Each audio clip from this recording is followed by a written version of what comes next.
What up, Jake? What's up, Asmaniacs? I know it's been a couple weeks, but glad to be back. And I have to ask you because I always get fired up hearing Frank Reich say it. Are you a happy guy? Oh, I am a very happy guy. OG Anunoby is day to day. So for all my Knick fans out there, basically best case scenario for OG's hamstring. And we got rookie numbers, DT. Before we get to Geno Smith, let's break down the Jets rookie numbers here. Now, these are not officially official, but it is an indication on where some of these players are leaning. David Bailey, 31. So he's keeping his college number. Kenyon Sadiq, number 16.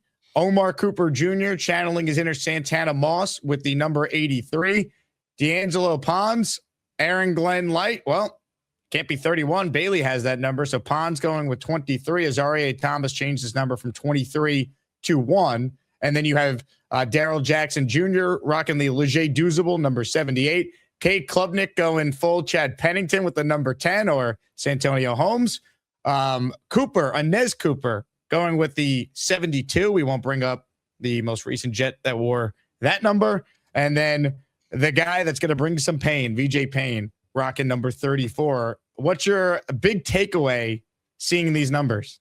Yeah, I mean, we could just go right down the line. Bailey, if it wasn't 31, I wanted it to be 23. That was his number at Stanford. I think it's just kind of cool, like play into the edge rushers getting the low numbers now. And he'd probably be listed as an outside linebacker, I had to guess, to get that 31, similarly to when Jermaine had to switch his number. But I thought him and Pons could have flipped, and then you could have given 31 to Pons, and he can go out on first day of practice and call Aaron Glenn dad, because that's, the comp that's going around for Pons. I like 16 for Sadiq if it sticks. I think he was 18 in college, but I like 16 if it sticks. And you have to wonder with the first rounders, do they get like dibs on a number, right? Like, did Omar Cooper get to choose 83 and like they took it off like Magdalena's back and said, hey, it's Omar Cooper's number now? Same with 16 with Sadiq. So maybe those stick, but still TBD. 78 with Jackson, it's fine, but can you get a defensive lineman with a 90? I guess like that'd be my only gripe.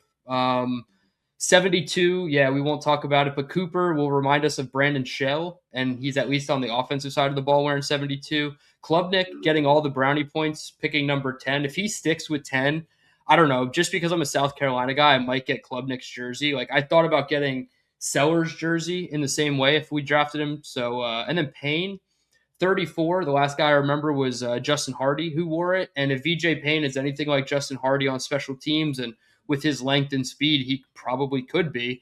So, yeah, I think these are solid numbers for the, I guess, first round of what we will see of them. Which player will Jet fans want the jersey the most for? Is it Bailey because he's the number 2 guy? Is it Pons or Cooper or Sadiq? I don't think it's going to be any of the D3 guys. So if you're a fan, DT, what jersey would you want if you only could pick one? And what do you believe the majority of the Jet fan base would say? I think the majority would pick one of Sadiq or Cooper. I just think that they're going to flash a lot like earlier often. I guess Bailey could too, but a lot of people are still in wait and see mode with Bailey, especially like still the Arvell Reese people that seem to not be able to let go of this whole thing. But I would say it's probably going to be Cooper or Sadiq because they're going to be scoring touchdowns and you're going to want to just like have that guy who ends up in the end zone. And 83 is a really tough number for Omar Cooper because of the Santana Moss thing. Like, he's going to play in the slot mostly. So I think one of the two offensive guys, if I only could pick one, I would probably pick Klubnik just because I want to get like the South Carolina guys. Like, even if Lenora Sellers goes somewhere else in the NFL, I'd like to collect like the South Carolina kids jerseys from college, or at least in the pros rather. So I would say Cade, but I mean, I'm probably going to have to get a Sadiq. Like, 16 is too nice. And my birthday is the 16th. So like, it's a number that I like a lot. So I'd probably get Sadiq of the first rounders. I'm going with Omar Cooper Jr.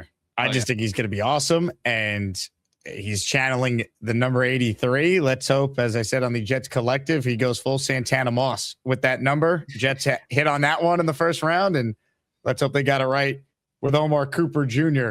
in the first round. The Jets have been very good at drafting first round wide receivers. They just don't do it very often. Keyshawn Johnson, Santana Moss, Garrett Wilson, Omar Cooper Jr., the 4 most recent first round wide receiver selections by the New York Jets.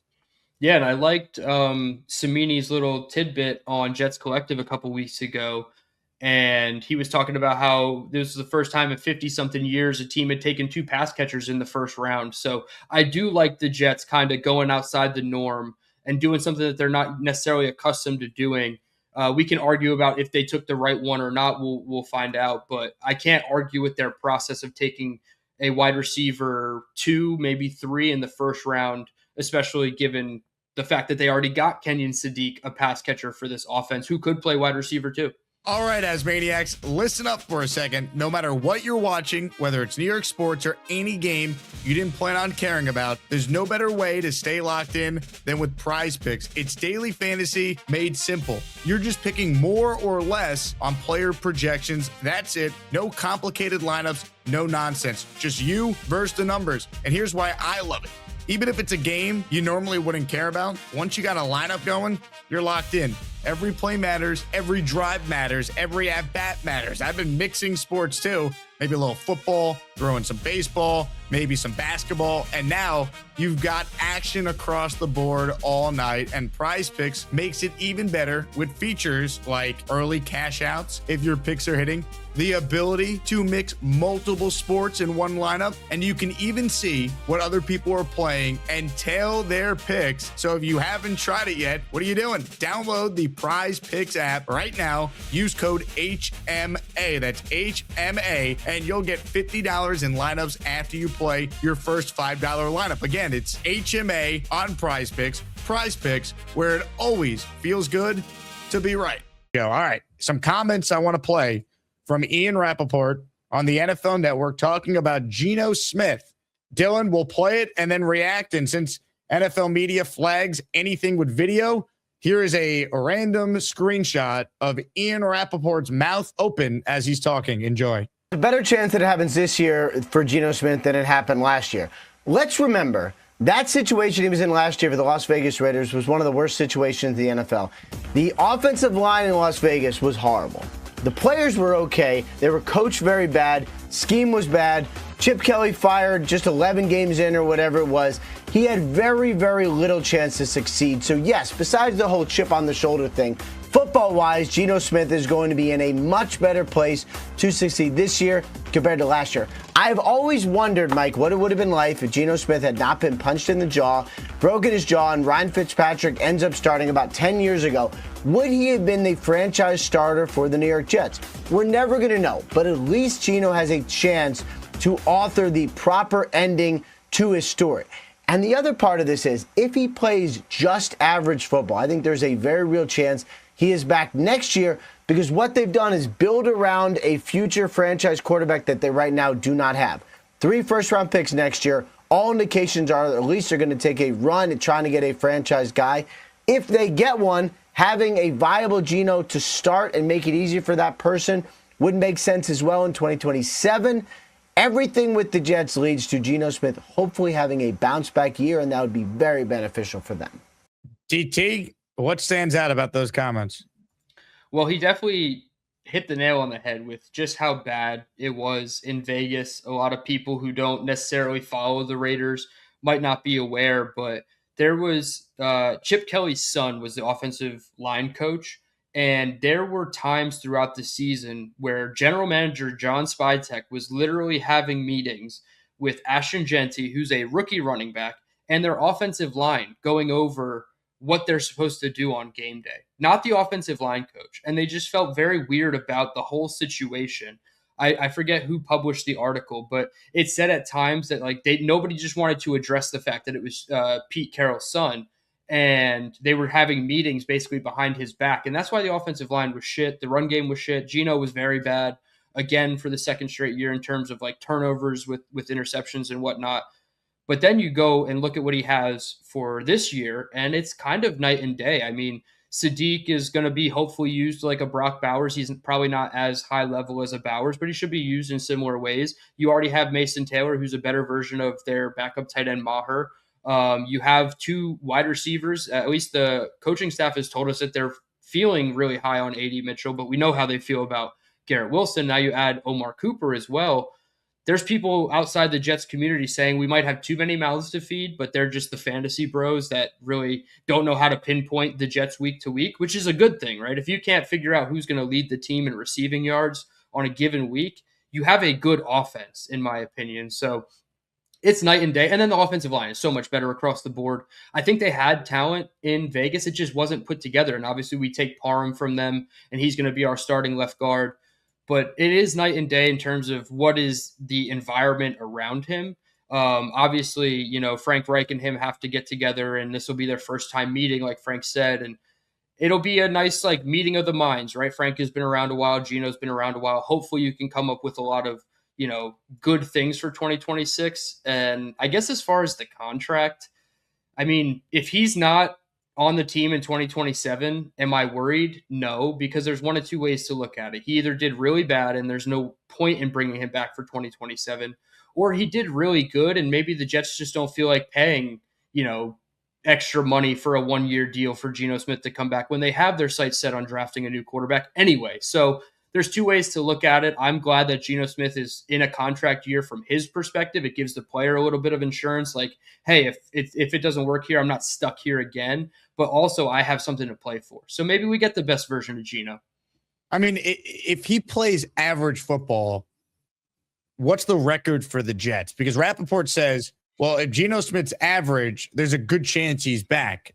Does that mean Muji's back if that happens and he's bringing Geno back regardless who the coach is, right? Like, I think so much of this is unknown. I don't know if Ian Rappaport can say, oh, he's definitely going to be back if he plays average football, because so much of it depends on the record for the Jets. If they're one of the worst teams in the NFL, I don't think he's going to be brought back. I think they'll have a brand new quarterback room next year. Maybe Klubnik sticks around because he was a draft pick, regardless who the coaching staff is.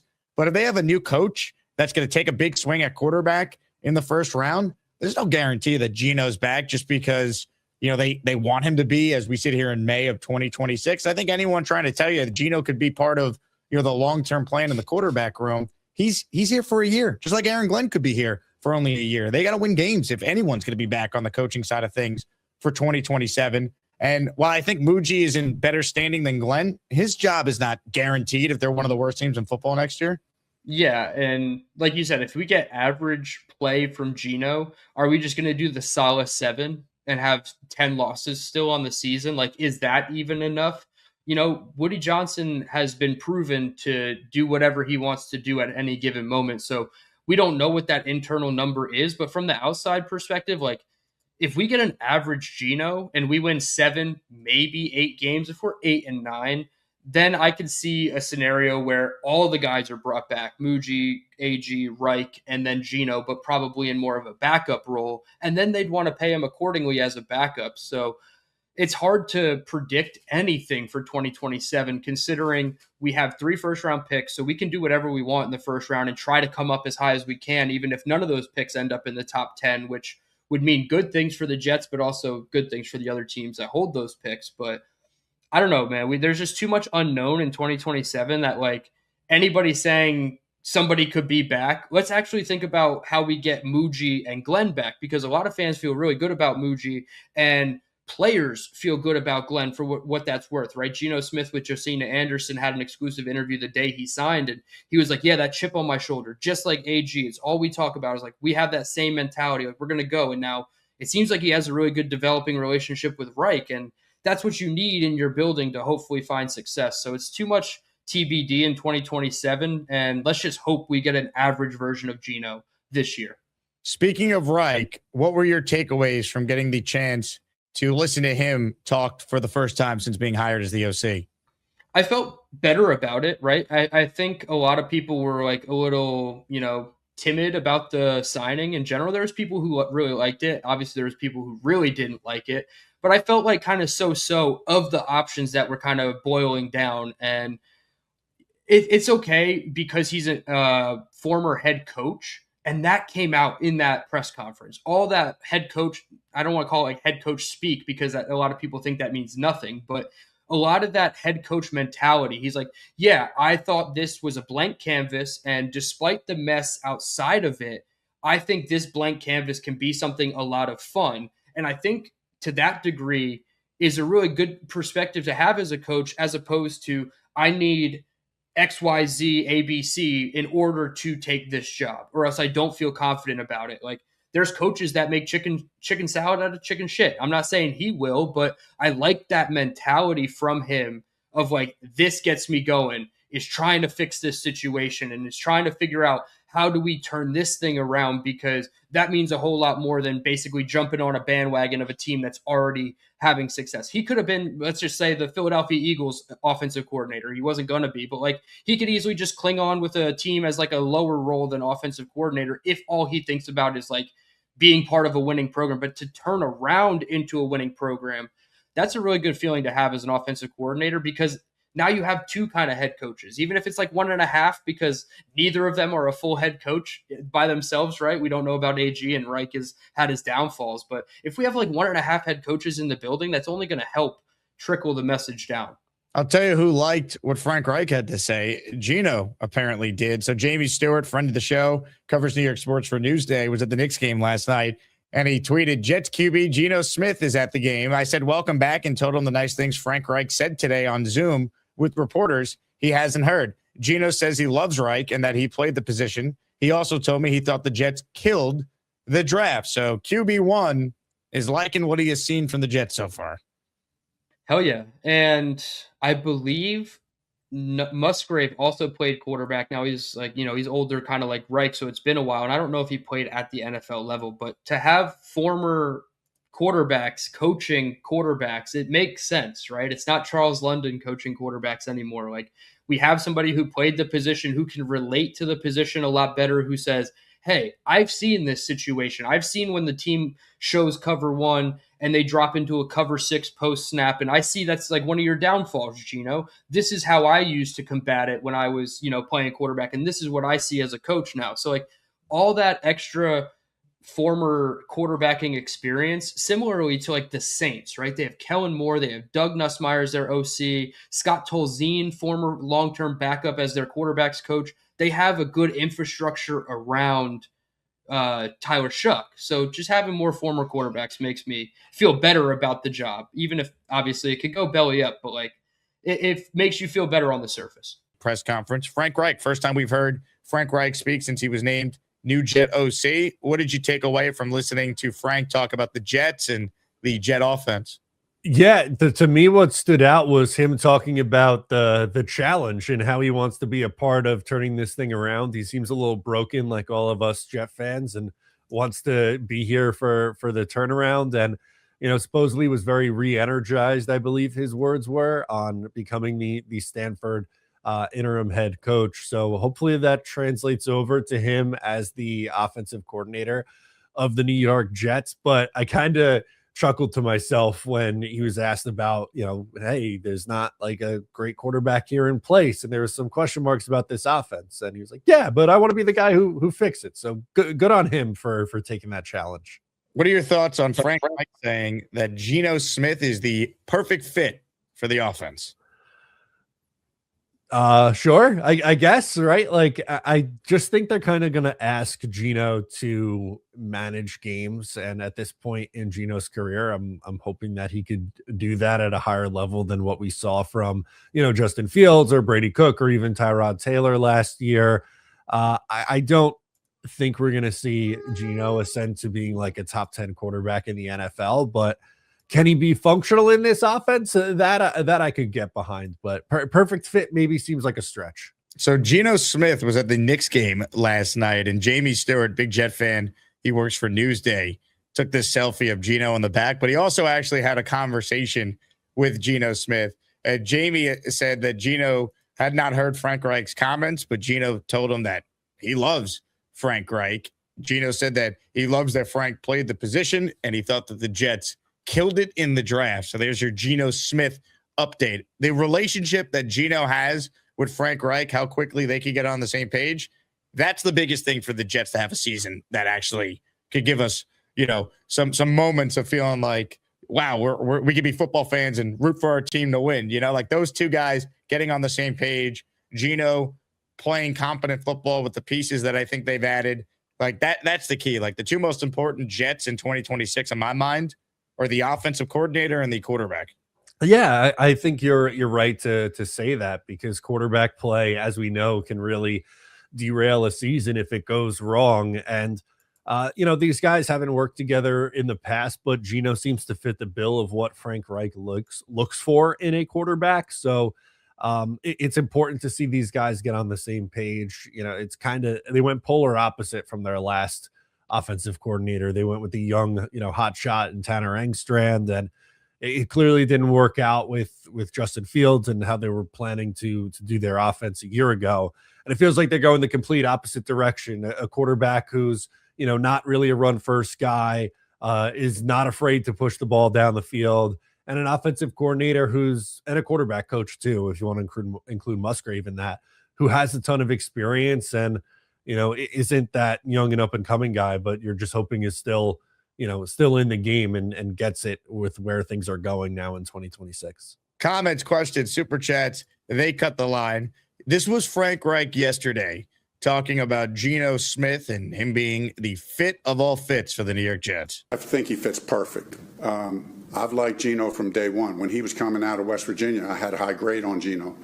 I'd not met Geno before here, and I'm kind of glad because I'm even more impressed with him now meeting him in person. I feel his resilience, his toughness. I always think the number one attribute in any quarterback that you need, especially you want to come and turn something around, is you need someone who's tough. I mean, tough mentally, tough physically, and I feel that from Geno on every front.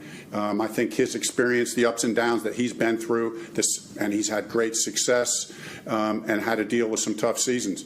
And if you play in this league long enough, everyone's going to face that. And if you are the person, if you're the right kind of leader, then you come out of it better. And I think that's the version of Geno Smith we're getting. We're getting the best version of who he is. And I think his best football's ahead of him. The best version of Geno Smith. That would break multiple Jet records if we get one of those Seattle seasons this year in 2026. Yeah, can he go for like 4,500 yards and over 30 touchdowns, break, the Ryan Fitzpatrick touchdown record and Joe Namath's passing yards record? It's been well documented. The Jets haven't had a 4,000-yard passer since, but man, I'd sign up for like 3,525 right now. That feels greedy to be talking about 4,000 yards and 30 touchdowns. Man, the best season of his life. Geno Smith, man, he's thrown for 4,000 yards 2 of the last 4 years. Only one Jet quarterback has ever gone for over 4,000 yards, and it was back in 1967. So if you believe in due, Matt, the Jets are due. Yeah, they've been due for a long time, Jake. So that's the Frank Reich angle. I didn't get a chance to play any of the Duke of defense yesterday. Full disclosure, first press conference, first time DC. Maybe he was a little nervous, but I thought he looked like he was going to shit his pants up there, to be totally transparent. What were your thoughts on Brian Duker before I play you my favorite piece of sound from his presser? My thought was, okay, this is going to be Aaron Glenn's defense. And I don't mean that as a disrespect to Duker. I'm sure he's going to have, an integral role in the game planning and stuff like that. But he didn't seem like a guy who was ready to take the bull by the horns. This was the Duke of defense being asked. So what exactly do you do around here? Brian, how do you see that role with AG? He's calling the defense, but what do you see as your role as a defensive coordinator, and how can you help him? Absolutely. First and foremost, my role here is to help AG, right, and help him put him in great positions that he does a great job calling the game. But outside of that, from the defensive coordinator role, there's certainly some details and some coordination of the little things that need to be taken care of that sometimes just based on the plate of responsibilities that the head coach has, that it helps if someone can handle some of those. So some of the finer details and just some of the little things that I can help stay organized, again, any way I can help him be better, that's what I'm trying to do. Details and coordination of the finer details. We got a lot out of the Duke of defense yesterday. Coordination. Wow, for the defensive coordinator, the groundbreaking stuff. Love it. I mean, you said it best. It's the Aaron Glenn show defensively. Like Brian Duker, his job is to make sure Aaron Glenn gets the coffee exactly the way he likes it every single day. Yeah, it's like the Nathaniel Hackett quiet quit in 2024, I guess, right? I mean, it's just crazy that, they interviewed like 8 people initially for the DC job. The Wink Martindale thing falls apart. They have a Zoom call with Duker the next day, and then he gets the job the following day. That was the process. They just needed a warm body, right? Someone to put to have there in title who's not going to push Aaron Glenn for, any insight. Obviously, Wink Martindale's more of a personality, and I think it would have been Wink's defense more than Aaron's defense. I don't think we have to worry about, Brian Duker trying to take over the Aaron Glenn defense here. Hey, here's the deal. Just got no chance unless you click on that like button. And you got to make sure you subscribe to the Jake Asman Show. You don't, you can get the f*** out. Now let's go, Asmaniacs. We're built for this shit.